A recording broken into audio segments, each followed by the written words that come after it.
Carissimi telespettatori, un cordiale saluto e ben ritrovati con Target, il vostro appuntamento settimanale anche in piena emergenza Covid-19.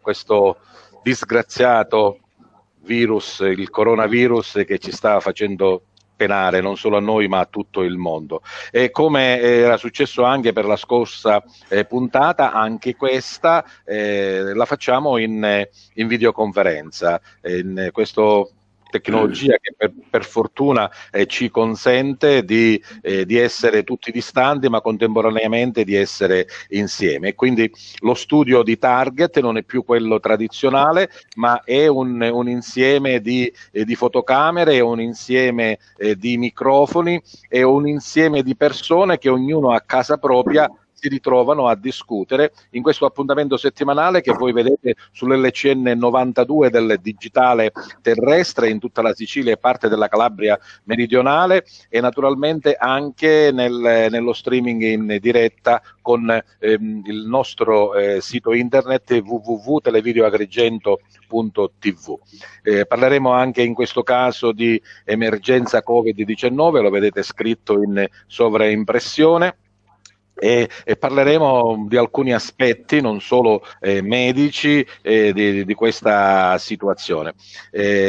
Come vedete insieme a me, anzi lo vedrete subito in questa stanza virtuale, ci sono i miei ospiti che ringrazio e saluto, ad iniziare da Giancarlo Alongi. Lui è l'amministratore delegato, credo, del SEDA e del gruppo di imprese che gestiscono il servizio di raccolta dei rifiuti. Poi c'è anche Gerardo Alongi, lui è un medico, è il primario dell'Hospice di Agrigento. E poi abbiamo un sindaco, sono loro quelli che in realtà sono in prima linea assieme ai medici, Ettore Di Ventura, che è il sindaco di Canicattì. Abbiamo anche un legale, avremo il parere su alcuni aspetti dei vari DPCM del Presidente del Consiglio dei Ministri, Giuseppe Scozzari. Buonasera. E naturalmente anche in via eccezionale il nostro direttore Arturo Cantella, al quale cedo subito la parola per un saluto, ma anche per il suo pensiero di questo nuovo modo di fare Target. Abbiamo fatto di necessità virtù in questo studio virtuale. Arturo. Ma intanto volevo ringraziare Giuseppe per avermi invitato e partecipare a questa trasmissione, e volevo ringraziare anche Joseph per l'opportunità che ci dà di usare questi nuovi mezzi tecnologici. Un ringraziamento l'hai fatto già tu, ma lo faccio anch'io come padrone di casa, all'avvocato Scozzari, al sindaco Di Ventura e al dottor Oggi, e chiaramente anche nuovamente a Joseph. Ma il modo chiaramente di lavorare è cambiato. Abbiamo visto che in questi 20 giorni, da quando è entrata diciamo, il decreto con le restrizioni, il restare a casa, sicuramente è cambiato tutto il modo di concepire l'informazione. Penso alle scuole che velocemente si sono dovute adeguare con i mezzi tecnologici, con le videoconferenze, con le chat, per poter continuare il loro lavoro di didattica. Penso anche ai tanti professori che, non abituati a questo modo di fare diciamo scuola, di fare lezione, hanno dovuto anche loro in maniera frettolosa, più di quanto diciamo potevamo pensare, di adeguarsi. Anche gli studenti, insomma il mondo della comunicazione è cambiato. Di necessità ne abbiamo fatto virtù, scontiamo però le carenze purtroppo di un sistema tecnologico, specialmente noi carente in tutto, internet. Vediamo che purtroppo spesso le connessioni cadono, le linee sono super intasate, però io sono fiducioso che ce la faremo. Bene, grazie Arturo, e anche tutti siamo fiduciosi. E a proposito di fiducia, vorrei aprire questa nostra puntata con una canzone, con un videoclip. In questo momento la parola d'ordine è restare a casa per chi può, naturalmente. Ci sono dei servizi che devono obbligatoriamente essere svolti. Alcuni fanno il lavoro agile, lo smart working da casa, altri purtroppo hanno perso il lavoro o non possono andare a lavorare per le contingenze, appunto, le contingenze della loro tipologia di lavoro. Ed è proprio questo invito a rimanere a casa, ma anche la prospettiva, la positività di noi ce la faremo. E proprio Pippo Calandrino ha realizzato questo video che io vi sto proponendo integralmente. Eccolo qua per iniziare Target. Vai, grazie.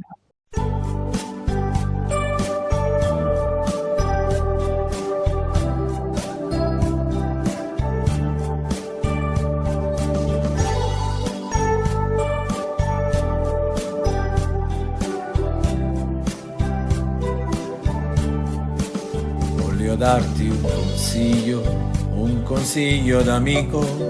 Resta a casa, ti prego, oggi abbiamo un nemico.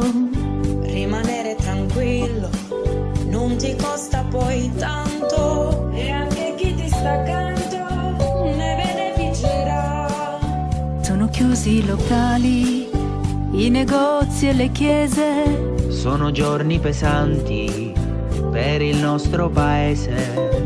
Ma non manca il coraggio e i precetti seguiamo. Ma se vincer vogliamo, devi farlo anche tu. Noi ce la faremo, è una sfida da vivere, con la voglia di vincere, e l'Italia nel cuore. Noi ce la faremo, dove nessuno abbracciamoci, italiani sentiamoci, e vittoria sarà. A chi sta in prima linea e combatte col cuore, ma del nostro pensiero ed il nostro calore. E a chi ha perso qualcuno ci stringiamo più forte, ma nemmeno la morte scoraggiarci dovrà. Noi ce la faremo, è una sfida da vivere, con la voglia di vincere, e l'Italia nel cuore. Noi ce la faremo, con la voglia di esistere, e l'unità di resistere, e vittoria sarà. Noi ce la faremo, è una sfida da vivere, con la voglia di vincere, e l'Italia nel cuore. Noi ce la faremo, non nessuno pensiamoci, italiani sentiamoci, e vittoria sarà.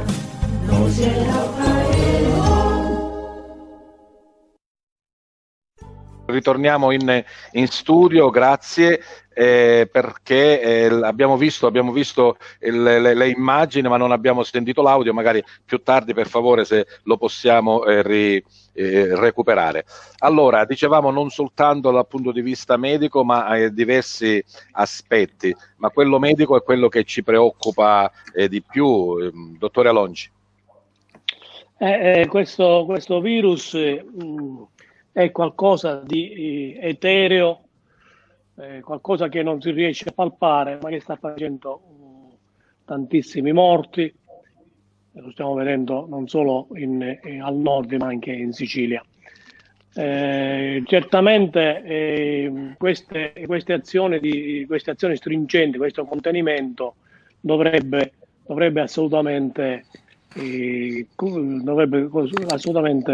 diminuire qui in Sicilia, qui al sud, perché abbiamo avuto più tempo. L'incremento non dovrebbe essere come è successo al nord. Noi ci auguriamo questo. Siamo più fortunati perché siamo in un'isola, perché abbiamo attuato subito delle restrizioni, o per che cosa? Perché abbiamo avuto il tempo di attuare le restrizioni, per cui in questo momento ci troviamo a casa tutti quanti. Voglio sperare che lo siano pure gli altri, tutta la popolazione, tutta la cittadinanza siciliana. E questo sicuramente, se l'epidemiologia ha un senso, ci dovrebbe portare a un picco controllabile. È vero, si è parlato molto di questi ragazzi, forse non più ragazzi e non solo ragazzi, che sono scesi dal nord questi famigerati ragazzi, gli abbiamo detto, questi untori. Io vorrei spendere una parola a loro favore, perché ci dobbiamo immedesimare. Questi ragazzi erano avvolti in una tempesta virale di una virulenza pazzesca, e come tutti quanti, tutti gli emigrati, che sono degli emigrati, hanno la tendenza a ritornare al paese natio quando sono il desiderio di ritornare a casa e di quindi, stare con i propri cari. E quindi esattamente, la maggior parte, ritengo, la maggior parte hanno seguito le regole che sono state dettate per un controllo dell'epidemia, e quindi da questo punto di vista io volevo spendere una parola a loro favore, perché poi sono tutti ragazzi, attenzione, sono menti eccelse, sono professionisti eccellenti che a Nord stanno dando un contributo che invece non l'hanno dato al Sud per varie ragioni che tutti conosciamo. Certo, naturalmente non sono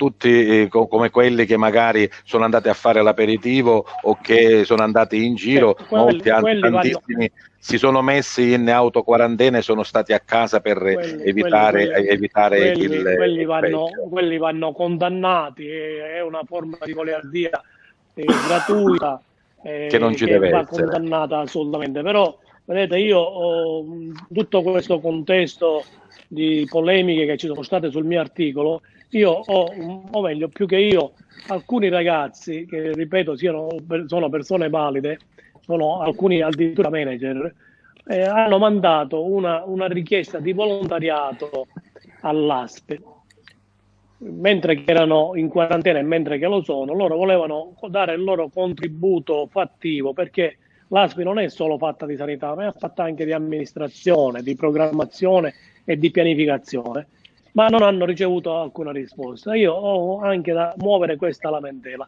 perché si sono blindati dentro, invece bisogna aprirsi alle nuove, perché la mia generazione purtroppo ha fallito, lo dico in maniera chiara, perché da 40 anni a questa parte non si è fatta nessuna programmazione. Io sono un anestesista, ma già 40 anni fa c'era una ristrettezza per entrare nella specializzazione, quando già c'era una richiesta notevole, quindi risale a tempo fa.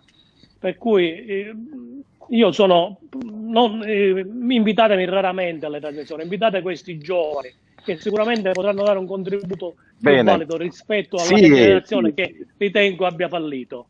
Abbiamo fatto altre cose anche con altri mezzi nel contattare, nel vedere come questi ragazzi si stanno spendendo. Bene, questo è il primo intervento, però avvocato Scozzari, chi un po' ha fatto questo ritorno, almeno nella seconda ondata, ha rischiato molto, anzi addirittura adesso siamo nella restrizione che da Favara non possiamo andare ad Agrigento. È una cosa normale che è stata fatta? È giusto che ci sia stato questo decreto restrittivo in questo senso?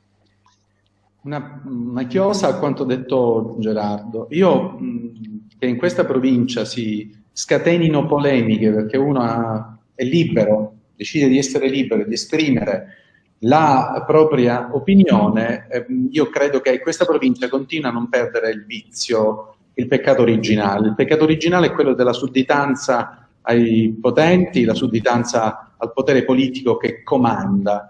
Io per fortuna non sono mai stato un suddito e credo che non lo sia nemmeno il dottor Alongi nel momento in cui con grande libertà e onestà intellettuale esprime quelle che sono le cose in cui crede con grande serenità. È grave, poi vado alla domanda, che i volontari siano stati ignorati, ma ahimè in questa provincia non sono stati ignorati solo i volontari che vogliono mettersi al servizio di chi sta male, di chi è in grande difficoltà come la classe medica, ma la cosa grave è che sono stati del tutto ignorati anche i medici che hanno alzato la voce, hanno citato un grido d'allarme su determinati temi che probabilmente in questa trasmissione affronteremo, ma che non hanno avuto lo ius tribuna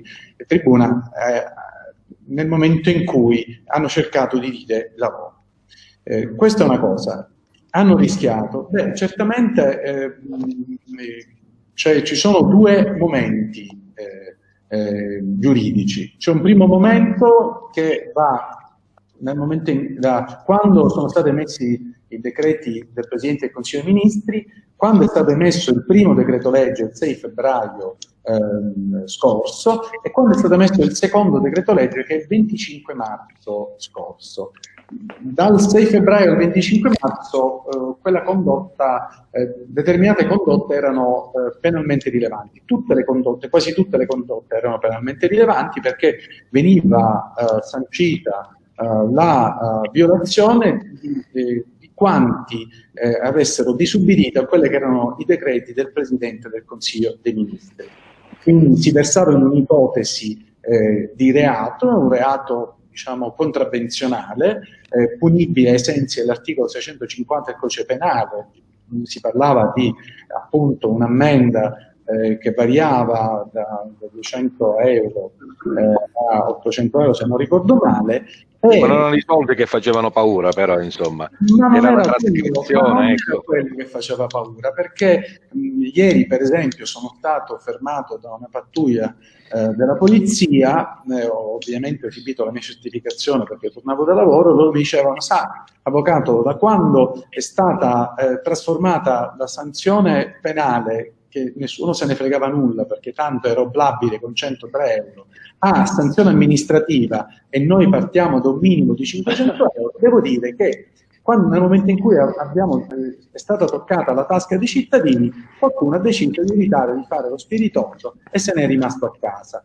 Quindi determinati comportamenti, dicevo, di soggetti che sono scesi senza essersi preannunciati, senza essersi registrati, senza avere osservato la quarantena, in violazione dei decreti del Presidente del Consiglio dei Ministri, certamente hanno rischiato, e hanno rischiato non poco, perché dalla loro condotta ne derivava un fatto di contaminazione. Lì il reato non sarebbe stato più bagatellare, ma sarebbe stato reato un po' più grave, e probabilmente nel corso della trasmissione parleremo anche di questo secondo aspetto, che è stato approfondito e trattato dal decreto legge del 25 marzo, il decreto legge numero 19 emesso dal governo. Bene, parlavamo dei medici in prima linea, ma senz'altro anche i sindaci sono quelli che sono il front office, sono quelli che hanno il primo contatto con i propri cittadini. Un impegno veramente oltre misura da parte di tutti i primi cittadini. Le richieste sono tante, dalla tutela alla salute, magari da un welfare più presente, da un aiuto veramente tangibile. Sindaco di Canicattì, Ettore Di Ventura. Questa situazione ha reso il ruolo del sindaco ancora più difficile rispetto al passato. È una situazione la quale nuova per tutti. Come dicevano chi mi ha preceduto, anche le decisioni del governo potevano essere più incisivi sin da subito e non farlo per step, che ha creato anche qualche difficoltà applicativa ai sindaci, ma alle forze dell'ordine. Credo che in questo contesto l'elemento più importante nell'immediato è certamente l'aspetto sanitario. Noi scontiamo grandi problemi, soprattutto a livello dei rapporti con l'altro. Io faccio un esempio molto, molto semplice. A Canicattì martedì, giorno 31, risultavano 3 soggetti contagiati positivi al coronavirus. Io del terzo soggetto, che non è residente a Canicattì ma lavora a Canicattì e lavora presso il presidio ospedaliero, ancora attendo la comunicazione ufficiale da parte dell'ASP. E già questa notizia il giorno prima, tra la stampa e tutto. Quindi è chiaro che siamo tutti impreparati in questo momento, però in alcuni casi la mancanza di comunicazione tra responsabile sanitario quale è il sindaco e organi sanitari quali sono le ASP, l'ufficiale sanitario territoriale eccetera, la mancanza di collegamenti crea ulteriori difficoltà. Perché noi abbiamo una mancanza di raccordo e di comunicazione che subiamo anche noi giornalisti. Poi magari dopo Arturo Candella sicuramente potrà dire la sua, perché è stato in contatto con i vari organi di governo e comunque amministrativi. Però diciamo che il sindaco è quello che deve dare più risposte immediate. La situazione a Canicattì com'è, Ettore? La situazione a Canicattì è pressoché identica a tanti altri comuni siciliani, nel senso che è estremamente difficile tenere la gente a casa, perché escono per le scuse più assurde, escono più volte al giorno per comprare il pane, per fare la spesa, per comprare le sigarette. E per questo io auspicavo magari una decisione ancora più restrittiva del governo affinché si fermasse tutto per 15-20 giorni, perché noi siamo stati fortunati rispetto a altre parti d'Italia. Noi abbiamo messo in campo tutte le forze polizia municipale, grazie alla collaborazione delle altre forze dell'ordine che fanno posti di blocco, pattugliamento, ma non è sufficiente, perché la gente esce comunque, la gente ancora non si rende conto che questo nemico invisibile è un problema e quindi bisogna combatterlo principalmente in un modo: rimanere a casa. Oltre all'aspetto sanitario, dicevo, adesso abbiamo anche una grave conseguenza di natura economica, perché ci sono attività commerciali che sono chiuse già da 15-20 giorni e quindi adesso il problema è sociale ed economico, la gente ha fame. Ne parliamo dopo di questo, anche perché un po' il governo vi viene in aiuto e poi vediamo in che modo e se per voi sono sufficienti. E tra chi è in prima linea e chi è sempre in strada, è proprio quello il loro lavoro, sono gli operatori ecologici, sono quelli che sono impegnati nella pulizia delle strade dei paesi e che in questo momento più che mai abbiamo bisogno della loro presenza, del loro impegno e di quello insomma che devono sicuramente fare per evitare che la situazione si aggravi. Un lavoro super al quale siete preparati. Giancarlo Lonci. Intanto buonasera a tutti e grazie per avermi dato l'opportunità di esprimermi questa sera. Saluto anche tutti gli intervenuti alla trasmissione. Sì, siamo preparati, abbiamo già avuto, diciamo, possibilità di fare un protocollo nuovo per quanto riguarda la sicurezza dei lavoratori, abbiamo dovuto aggiornare il nostro DVR e siamo pronti soprattutto ad affrontare la nuova ordinanza che è stata emanata giorni fa da parte del Presidente della Regione, che nella sostanza disciplina la modalità di raccolta di questi rifiuti, sia che provengono, diciamo, dalle abitazioni con persone insomma che sono soggette già a questo virus, sia no, ci sono quelli diciamo già con quelli che hanno già i positivi che vengono classificati come categoria A, poi c'è la categoria 1 che sono quelli appunto che sono in quarantena volontaria oppure in quarantena obbligatoria, e infine ci sono di tipo B che sarebbero gli utenti normali, quelli che diciamo così non hanno avuto nessun problema in questo senso. Ma anche i vostri operatori devono essere salvaguardati in questo senso e forse aumentare il DPI è stato un obbligo, ecco. Assolutamente sì, come dicevo abbiamo dovuto aggiornare il nostro documento di valutazione dei rischi che prevedono tutta una serie, diciamo, di accorgimenti per quanto riguarda i dispositivi individuali di protezione. Ne cito alcuni: le mascherine, i doppi guanti, la sanificazione di tutti i mezzi, la sanificazione di tutti i contenitori che sono, diciamo, in mano agli utenti che hanno questi problemi di virus e cose varie. E ci sono tutta una serie di accorgimenti che ci hanno imposto appunto di revisionare il nostro documento di valutazione. Li vediamo ogni giorno in strada molto spesso magari li applaudiamo, certe volte abbiamo qualcosa da ridire, che magari il rifiuto non viene preso bene, ma forse è colpa nostra che non riusciamo ancora a entrare nell'ottica delle idee che anche a casa nostra la differenziazione e la differenziata deve essere fatta bene. Ma guardi, io colgo l'occasione per ringraziare tutti i medici, tutti quelli che sono i sanitari, che evidentemente stanno facendo un lavoro in mano. Noi siamo in mezzo alla strada, come diceva lei, ed è vero, cioè noi alla fine siamo l'ultimo anello di questa catena. serviamo a mantenere pulite le città, e in un momento come questo mantenere pulita la città, mi creda, non è facile, soprattutto per il fatto che maneggiamo i rifiuti, ed evidentemente chi è a contatto dalla mattina alla sera con i rifiuti ha più possibilità di chi evidentemente in questo momento ha l'opportunità di rimanere a casa. Quindi noi siamo obbligati ad uscire perché facciamo un servizio pubblico, come sono obbligati ad uscire i medici, come sono obbligati ad uscire le forze dell'ordine, per cui io ringrazio pubblicamente tutti i miei collaboratori, i miei dipendenti dal primo all'ultimo, e così l'occasione, diciamo, è proprio per ringraziare la categoria che in questo momento sta facendo davvero qualcosa di eccezionale, con tutte le ansie del caso, insomma. Per certo, siamo tutti uomini e tutti abbiamo preoccupazione. Come avete visto dalla schermata generale, siamo riusciti a recuperare anche un nostro altro gradito ospite, Pietro Marchetta. Lui è un commercialista, tra le altre cose, e con lui volevamo anche parlare, credo insomma che la sua postazione adesso sia a posto, di quelli che sono anche gli aspetti economici e finanziari, ma anche del semplice contributo che il governo ha detto di dare non solo alle partite IVA ma anche alle persone che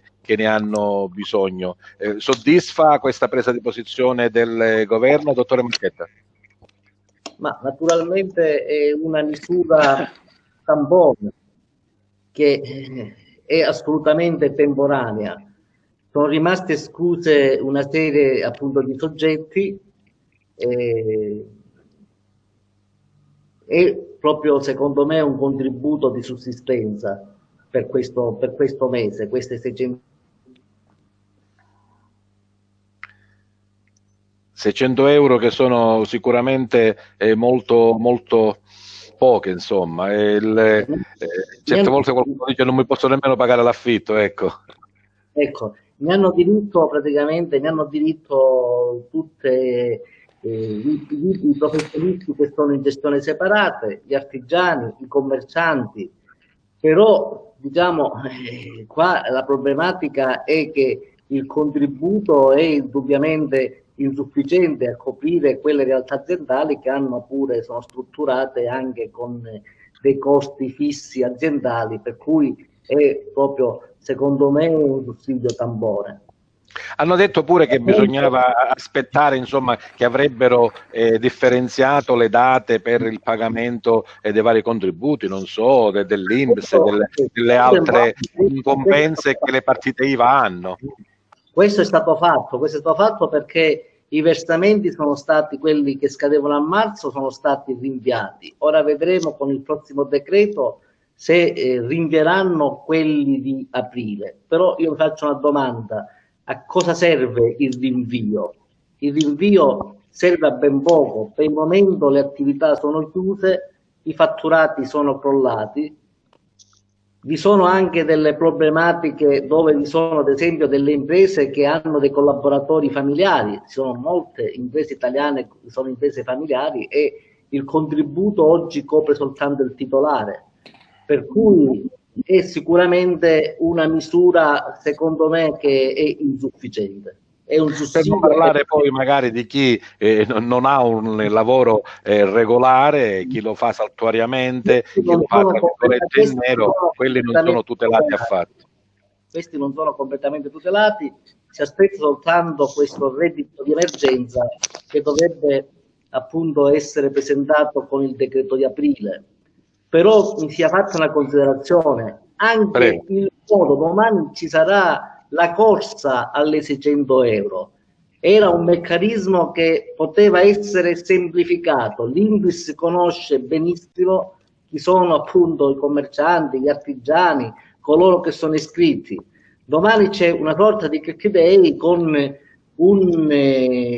sicuramente un impasamento di linee pauroso sarà.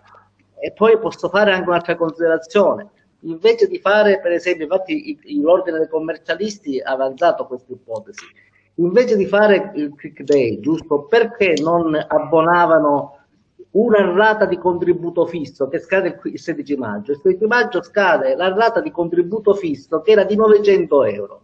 Invece e si poteva compensare, insomma, invece di dare e praticamente si raggiungeva l'obiettivo senza creare questa burocrazia che sembra che prevalga in ogni scelta nel nostro paese. Bene, grazie dottore Marchetta, approfondiremo anche altri argomenti. Io desideravo far rientrare il direttore Arturo Candella proprio sullo stimolo che aveva dato prima il sindaco di Ventura, dicendo che magari a volte non c'è neanche il raccordo con le varie istituzioni, e dicevo che anche noi come giornalisti abbiamo avuto anche delle difficoltà a ricevere notizie, a reperirle e a volte, se non proprio a cercare di comunicare telefonicamente con chi queste notizie li doveva dare. Arturo.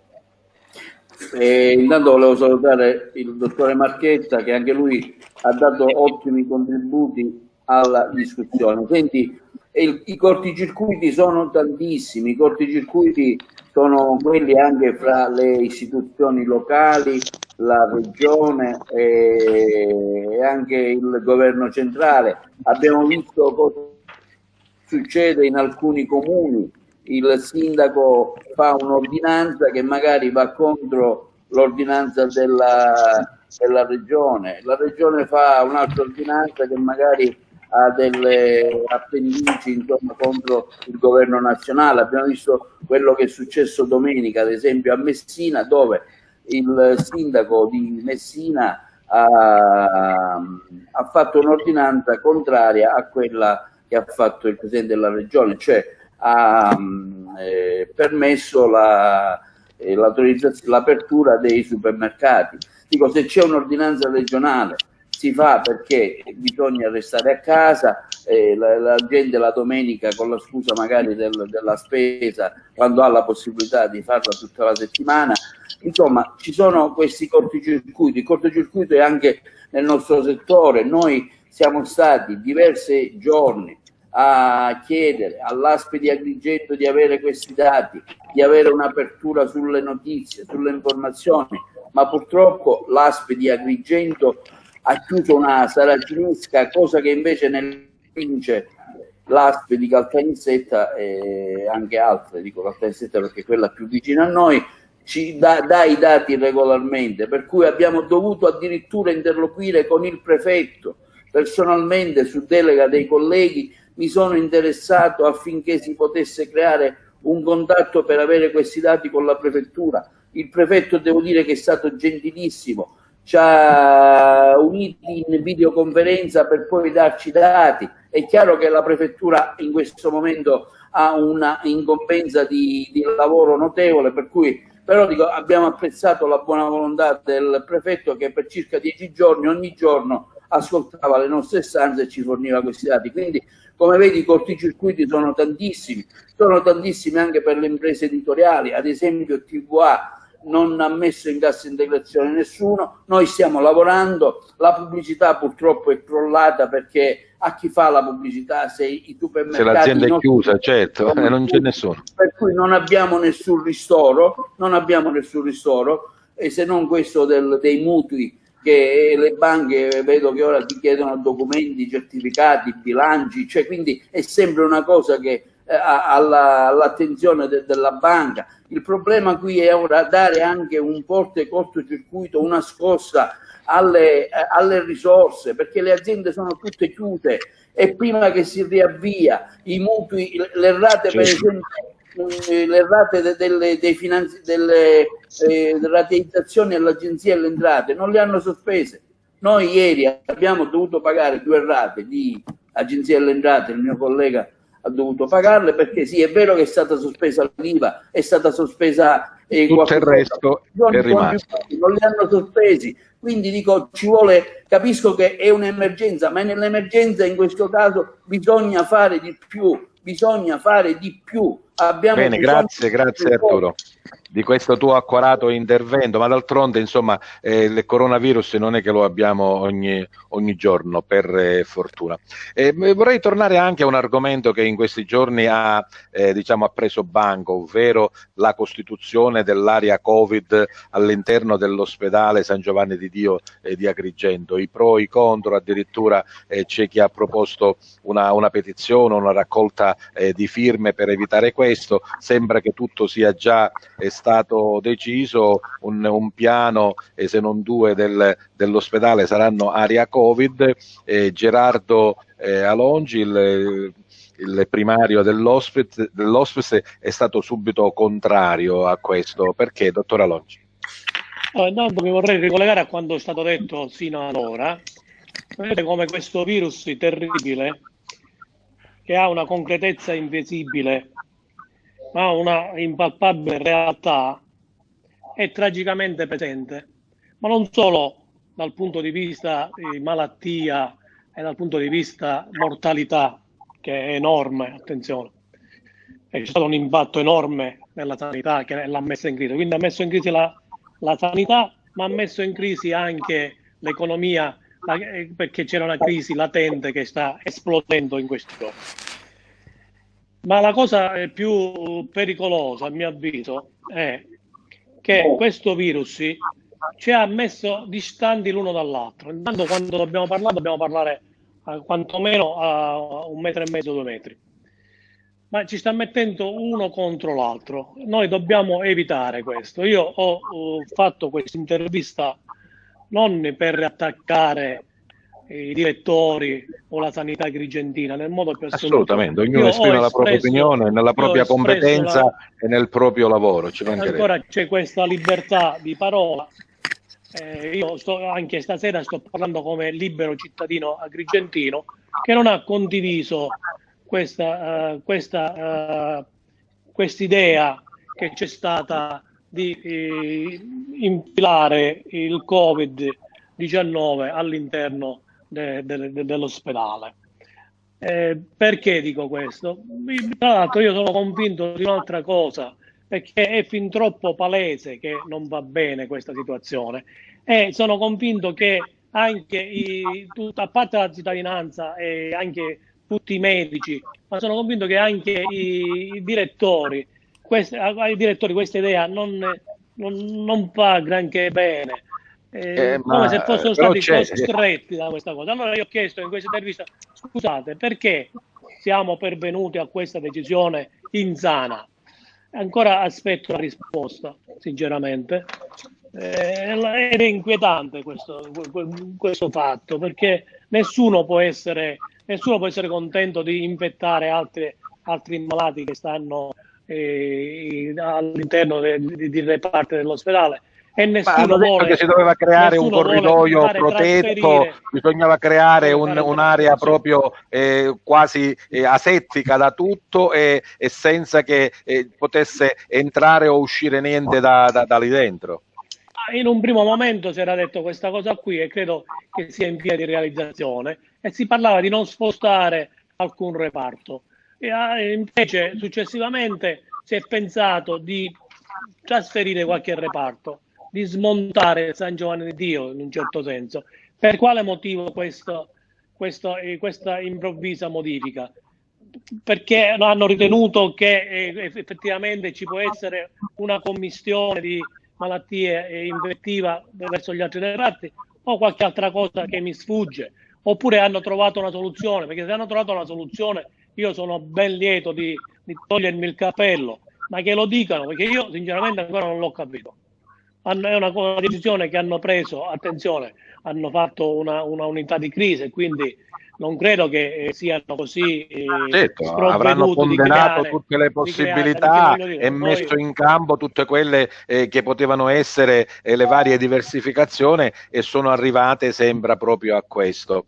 Fin dal primo momento che ha sentito questa notizia, Giuseppe Scozzari si è palesemente detto contro, anzi ha citato anche interventi di luminari, di persone che lo hanno vissuto già in altre località dell'Italia, e dicendo: se lì abbiamo visto questa cosa, perché riproporla da noi, sbagliando, sapendo di sbagliare? Avvocato Scozzari. Sì, ci sono una serie di interviste, ma quella che mi ha colpito di più è quella di Giuseppe Balzano, che è il direttore sanitario di diverse ASL lombarde. Questo mestiere lo ha fatto, non lo fa più, lo ha fatto a Melegnano, a Lodi, a Bergamo, a Milano. E lui in questa intervista con grande lucidità dice: noi abbiamo fatto l'errore, è stato fatto l'errore di chi si trova il problema, di chi arriva in un luogo e vede che i buoi sono scappati prima che il Mandriano possa avere chiuso i cancelli. Ora, la nostra esperienza sia di monito per tutti gli altri centri ospedalieri. Allora lui che cos'è che dice? Perché è sbagliato fare un centro Covid in una struttura ospedaliera, in un blocco ospedaliero? Tu puoi fare il centro Covid collegato con l'ospedale qualora l'ospedale abbia un blocco staccato, per evitare che ci sia una commistione di medici, paramedici, pazienti e parenti dei pazienti, che sono il veicolo naturale principale di questo maledetto virus. E allora l'esperienza di Brescia e di Bergamo noi avrebbe dovuto essere di insegnamento, cioè avremmo dovuto dire nessun reparto Covid può essere fatto all'interno di una struttura nella quale c'è una popolazione ospedaliera ad altissima densità. E allora i problemi che si pongono sono, punto primo, noi che sappiamo questo grave dramma a Bergamo, a Brescia, a Milano, la prima fonte di dispersione del virus, la prima fonte di contaminazione del virus sono stati i linfocomi, che hanno questa involontaria commistione, soggetti positivi, i soggetti che già soffrono la patologia del virus, i pazienti incoscienti che pur essendo contaminati sono quelli che ingiustamente vengono chiamati gli untori, perché sono i soggetti positivi che non hanno sintomi, i cosiddetti asintomatici.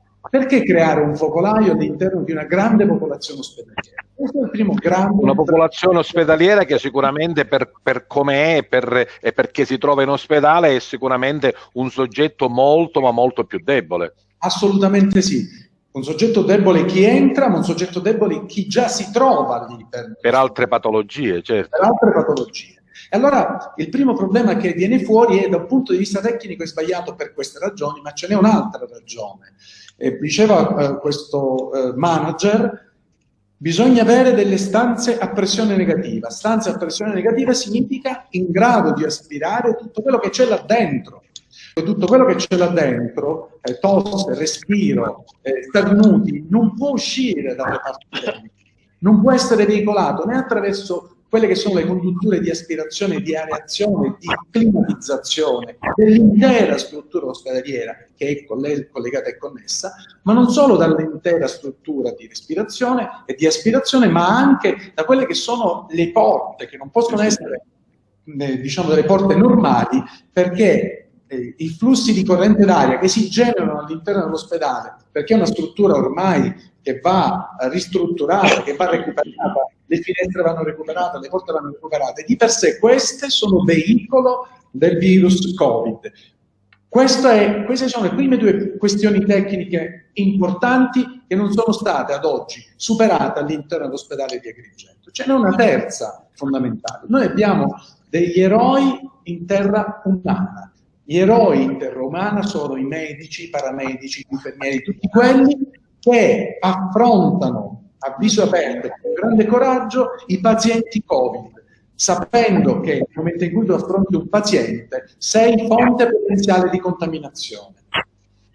Questi medici, paramedici, sono stati oggi messi nelle condizioni di affrontare i malati con le protezioni, i dispositivi di protezione individuale adeguati alla vicenda. Fino a ieri molti medici hanno fatto la raccolta per acquistare con propri fondi personali mascherine, guanti e tute da imbianchino per poter entrare nei reparti e potersi difendere da chi inconsapevolmente è un Covid e purtroppo non lo sa.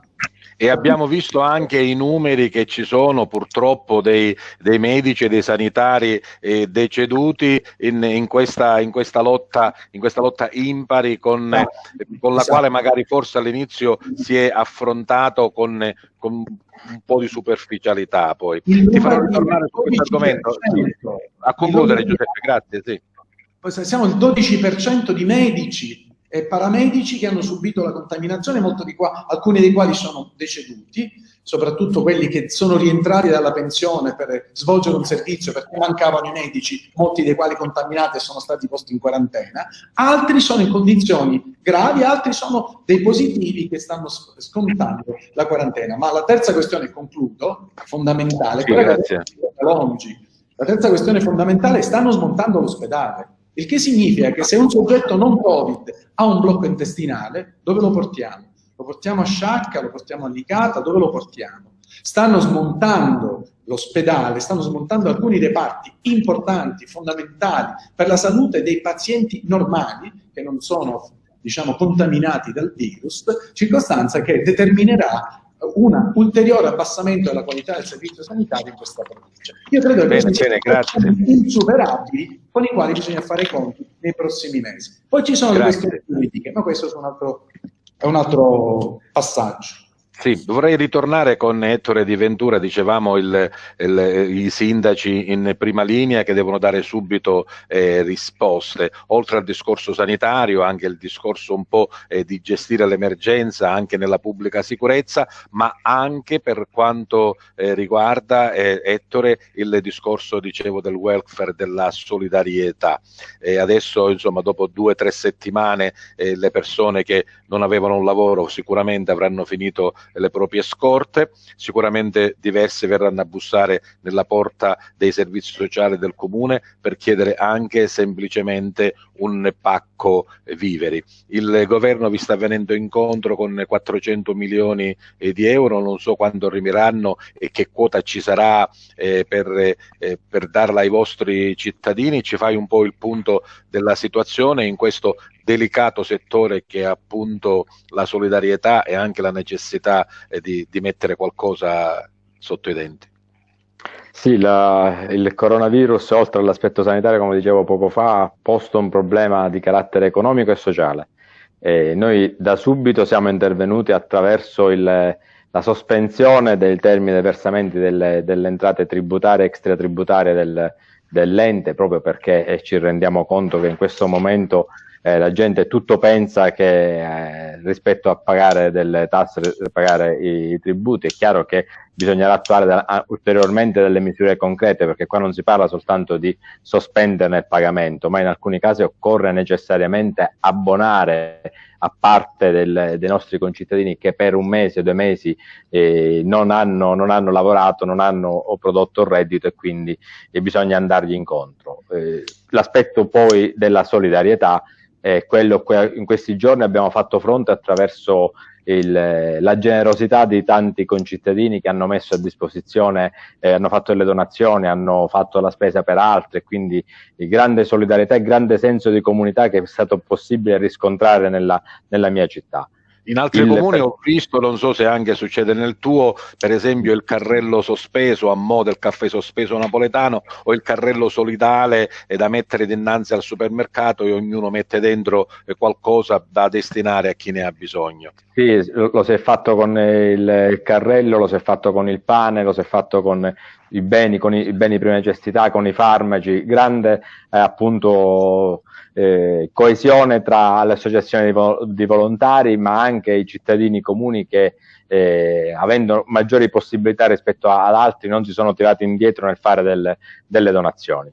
Il governo in questo caso devo lodarlo, devo dare meriti, che è stato tempestivo. All'annuncio sono subito seguiti i fatti. Già ieri noi avevamo accreditati nelle nostre casse 357.000 euro, che era l'anticipazione del fondo di solidarietà e le altre misure che erano state date a compensazione. Fondo di solidarietà nei famosi 4 miliardi e fisca nazionale, diciamo. Benissimo, era quindi una somma, diciamo, importante, che abbiamo utilizzato, stiamo utilizzando attraverso la formazione di buoni di voucher spesa per l'acquisto di generi alimentari e per l'acquisto di farmaci. Già abbiamo fatto la delibera, abbiamo fatto convenzione con le attività commerciali. Adesso stiamo facendo di presentare domanda per usufruire di questi benefici. Ci rendiamo che 356 6.000 euro possono sembrare una cifra importante, ma tutto dipende in rapporto alla popolazione e alla necessità. Settimane, però poi bisognerà attrezzarsi diversamente. Sicuramente. E dottore Marchetta, dicevamo poco fa del click day di domani mattina e di quello che succederà anche con l'ingolfamento delle richieste. Qual è la procedura, qual è il modus operandi, come si devono muovere, anche se credo che ormai un po' tutte le categorie lo sanno in questo settore? Ma la procedura è che si entra nel sito dell'INPS e poi chi è dotato di PIN entra, ma ancora non si conoscono, non si conosce ad oggi la schermata, quindi i dati che bisogna inserire. Io spero che sia una procedura molto semplificata, dove chiedono dati anagrafici e di IBAN dove accreditare la somma. Ma ancora ad oggi non c'è la possibilità appunto di sapere quali dati vengono richiesti, per cui c'è stato tutto il lavoro preliminare di commercialisti, di patronati, che abbiamo naturalmente raccolto tutti i dati anagrafici, la matricola, e domani quindi sarà questa corsa contro il tempo, dove peraltro ognuno deve entrare con il proprio PIN. Quindi ed è giusto che sia così, perché la trasmissione non può essere concentrata in un unico soggetto, che naturalmente, essendo uno, perderebbe giornate intere, perché domani si prevedono appunto spero che questo non avvenga, ma dei tempi abbastanza lunghi. Dicevo, poco fa salutare proprio il tuo ingresso, dicevo che commercialista ma anche altro, volevo sentire un tuo pensiero su un altro campo molto importante. Abbiamo parlato di tutto il settore sanitario, in questo momento il 118 è sicuramente in prima linea, tu sei il vicepresidente del Consiglio di amministrazione. Con tutto diciamo, il rispetto per le tematiche fiscali, questo è per ora diciamo il campo che non mi fa dormire la notte, perché come diceva Giuseppe Scozzari, ci siamo trovati, il sistema sanitario si è trovato poco preparato dinanzi a questa emergenza. I dispositivi di protezione individuale scarseggiano. Noi come SEUS, perché siamo in prima linea chiaramente con gli autisti soccorritori che in prima linea sono su questo fronte, siamo stati autorizzati a compiere degli acquisti in autonomia, perché la regia degli acquisti è dell'assessorato regionale con la protezione civile, quindi è un modo diciamo centralizzato con unica regia per la fornitura dei DPI. Però siccome per avere flessibilità, per cercare di dare risposte più immediate ai nostri dipendenti, stiamo procedendo a tutta una serie di acquisti e per esempio io ho 50.000 mascherine FFP2 bloccate alla frontiera, perché capite che si stanno importando tutte questi dispositivi dall'estero e quindi in dogana c'è la massima confusione. Per il momento sdoganano diciamo, i dispositivi che sono rivolti, che sono indirizzati verso la Lombardia, perché chiaramente lì ad oggi vi è un'emergenza maggiore, ma insomma un acquisto che abbiamo fatto circa 10 giorni fa, quindi di 50.000 mascherine da dare ai nostri dipendenti, spero che arrivino tra domani e dopodomani. Ci siamo mossi quindi, perché è un aspetto che naturalmente ci preoccupa, perché chiaramente questa emergenza è veramente una super emergenza senza precedenti, per cui stiamo comprando, sono arrivati i sanificatori delle ambulanze e delle postazioni, che sono dei sanificatori a raggi ultravioletti che in 10 minuti sanificano un'ambulanza.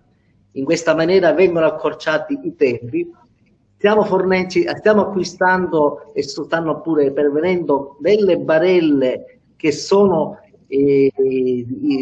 servono, sono delle barelle particolari di biocontenimento, e quindi di cui 2 andranno negli elicotteri e le altre andranno nelle centrali operative. Insomma, tipo quella che abbiamo visto quando è rientrato quel ragazzo dalla Cina, insomma. Esattamente, perché chiaramente bisogna attrezzare ora i nostri mezzi con quelli che sono delle attrezzature capaci. Già sono arrivate le tute, però ecco, le forniture arrivano con molta lentezza, perché appunto ormai è una pandemia mondiale, quindi c'è la lotta all'acquisto. Io spero, anzi, prego, sì, se puoi concludere, Jeff. Ad oggi devo dire, abbiamo cercato di tutelare i nostri dipendenti con quelli che sono i DPI indispensabili, però ad esempio è nata una grandissima polemica, in quanto l'OMS ha considerato ad esempio sufficienti le mascherine di tipo chirurgico, che invece ora la stessa OMS è stata smentita, per cui si è passato ad un livello di protezione maggiore con le mascherine di tipo FFP2 o FFP3. È una guerra. È una guerra che dobbiamo vincere, lo dico a tutti. Non so se ve ne accorgete dal live in sovraimpressione, siamo già arrivati praticamente a 55 minuti di trasmissione, praticamente, insomma, noi generalmente abbiamo un'ora di tempo, ma il nostro regista Piero De Causi sicuramente ci permetterà di sforare di qualche minuto. Io vorrei proprio fare un ultimo giro con i nostri graditi ospiti, ricordare magari per chi si è messo in visione solo in questo momento, vedo un qualcosa di diverso, non vedo lo studio di Target, questo è uno studio virtuale che abbiamo creato con questo live streaming, ognuno a casa sua con il suo dispositivo per l'emergenza Covid-19. Un minuto, Arturo Cantella, caro direttore, vienimi in supporto e in aiuto. Ecco che sta entrando. Volevo dare una notizia a proposito del reparto Covid. Ecco, è uscita una notizia su Repubblica Palermo, ma vedo che è stata presa da tutti, di questo documento che i sindaci dell'Agrigentino dicono no ai reparti per pazienti coronavirus negli ospedali di Agrigento e Sciacca. La leggo brevemente, solo il titolo. Ecco, vogliamo essere coinvolti nelle decisioni dell'ASP, dicono in coro i sindaci della provincia di Agrigento, firmatari di un documento inviato tra gli altri anche al Presidente della Repubblica Sergio Mattarella e al Presidente del Consiglio Giuseppe Conte. Quindi questa, diciamo, è una notizia. Poi il sindaco sicuramente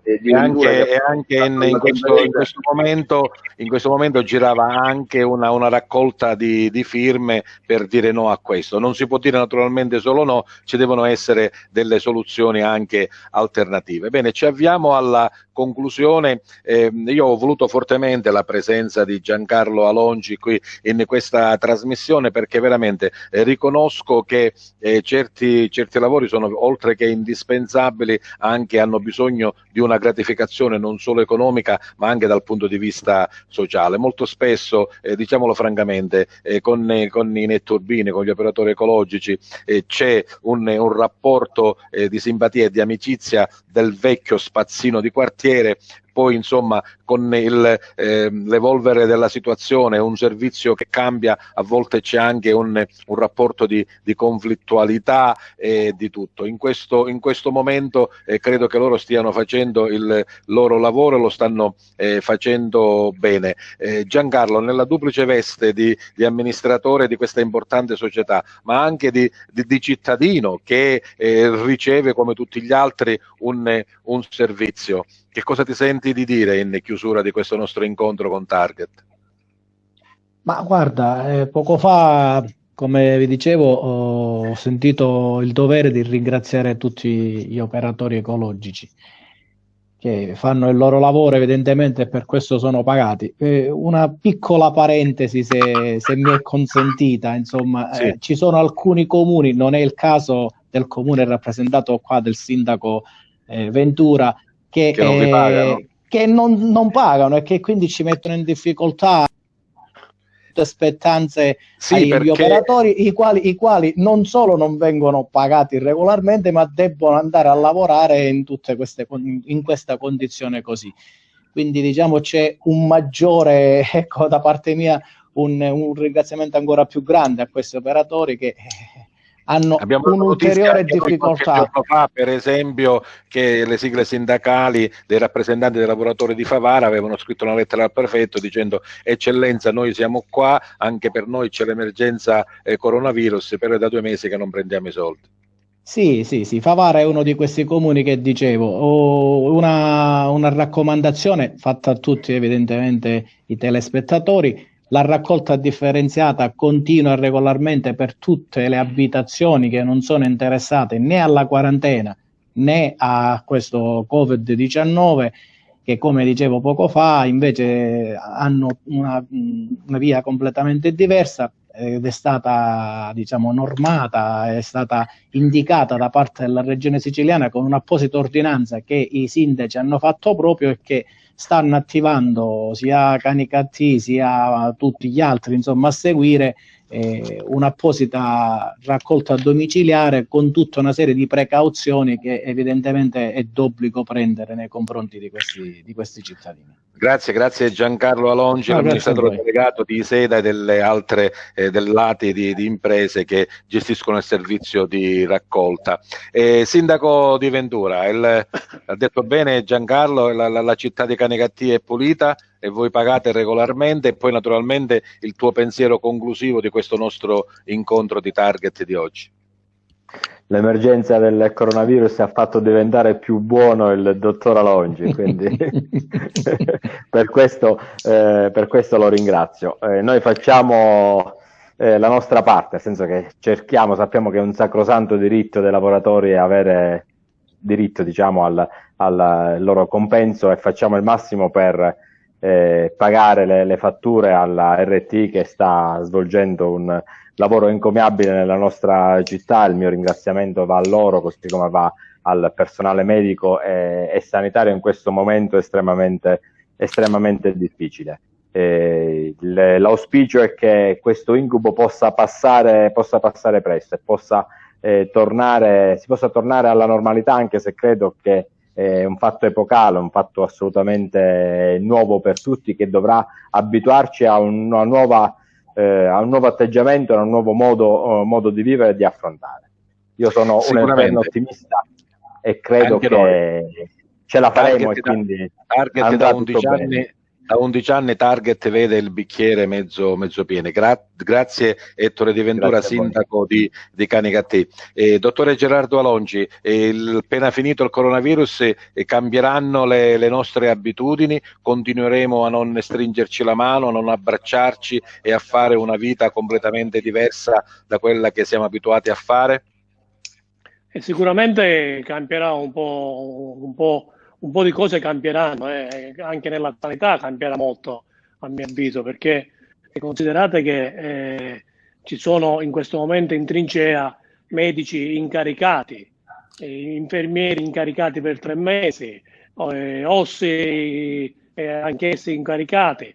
Voglio sperare che il governo e la nostra ASP a un certo punto deciderà di fare una sorta di immissione e ruolo di tutto questo personale che si sta operando in questo senso. Volevo un attimino riagganciarmi a Piero Marchetta quando si parlava di dispositivi.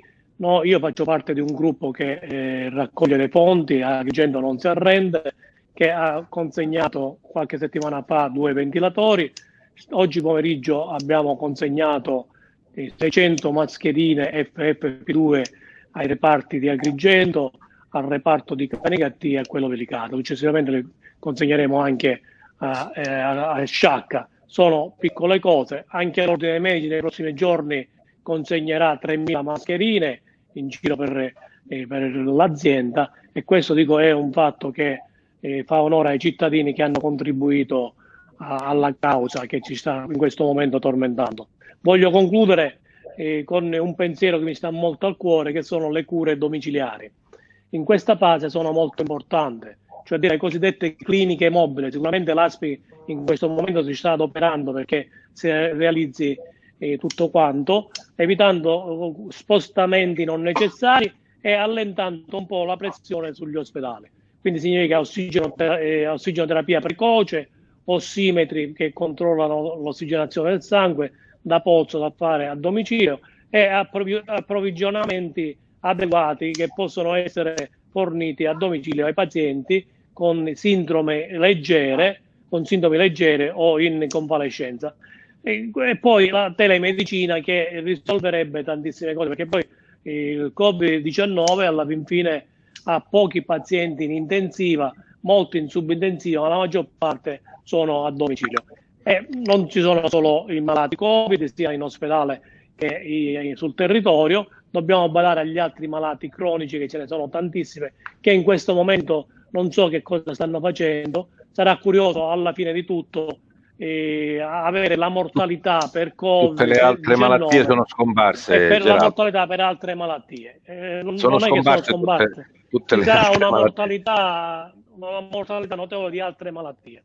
Grazie. Bene, grazie Gerardo Alongi, il primario dell'Hospice di Agrigento. Dottore Marchetta, quindi diciamo 30 secondi per l'aspetto commerciale e altri 30 secondi per gli amici del 118 nella chiusura di questo incontro con Target. Grazie Marchetta.